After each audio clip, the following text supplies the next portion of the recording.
వారి సంతానం వల్ల తారకాసుర వధ జరిగేలా, జగత్ కళ్యాణం సిద్ధించేలా మన్మధుడు సమాయత్తమయ్యే సందర్భం.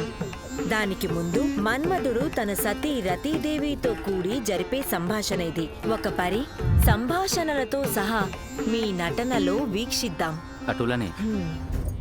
కావ్య, నీవు సిద్ధమా? సిద్ధమే నాదా. ఈ సమయమున ఏలైటు వచ్చి తిరి మదియ, మన మందిరాన మిమ్ముల విడవకుండా నేను రచించినదేమిటి? వీళ్ళు మనసు పలికేదేమిటి? పిల్లారుచున్నది. వెళ్ళక ఏమి చేయవలెనని ఇటు వచ్చుచుంటిరి? చెలి, నీ నగుమోము ఆ చంద్రబింబమును మించి నన్ను అయస్కాంతముగా లాగుతుంటే నా సుమశరములు నన్నే తాకి నా మనసుని వివాసుని చేస్తున్నాయి.